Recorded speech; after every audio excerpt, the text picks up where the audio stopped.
Squarespace have been on a push recently to roll out as many pro designer tools as they can.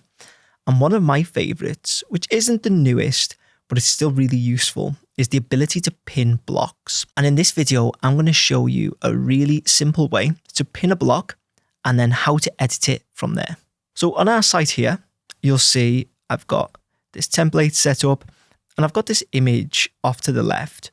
And then we've got text and a button on the right.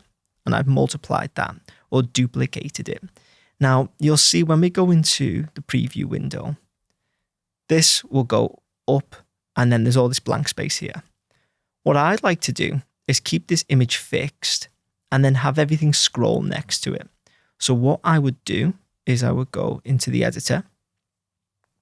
Then I'm going to click on the block that I want to fix.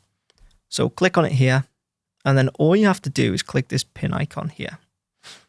So you can choose an offset. So when the pinning starts, I'm just going to keep it at 0 for now. If we then hit save, hit exit, and then we start to scroll, you'll see, there we go.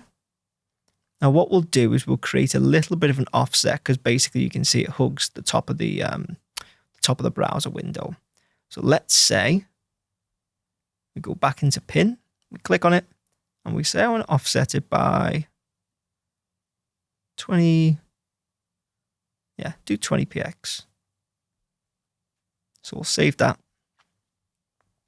And then once we go in, you'll see it'll basically have a buffer between the top of the page and the top of the block. There we go. So everything will scroll. And then when we get to the bottom of the section, you can see, there we go. Now, if you wanted to do it another way, you can click back on, click the pin, and you can offset it to the bottom or the center of the screen. So if I put it to the center, for instance, it's going to pin in the center. Who'd have thought it? But you can see, there we go.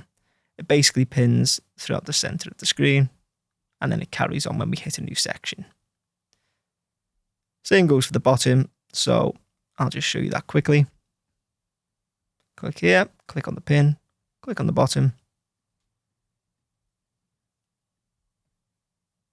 and as we go down, you can see it's pinned at the bottom. And then when we come in, it sits back to the top. My personal preference is just going back to it.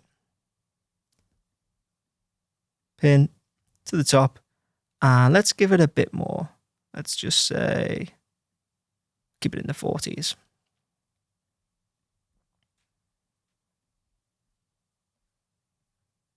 And there we go. I think that's the cleanest way to do it. So hopefully you found that useful. If you did, please make sure to leave a like and hit subscribe. And if you want me to build your Squarespace website, you can get in touch using the links in the description.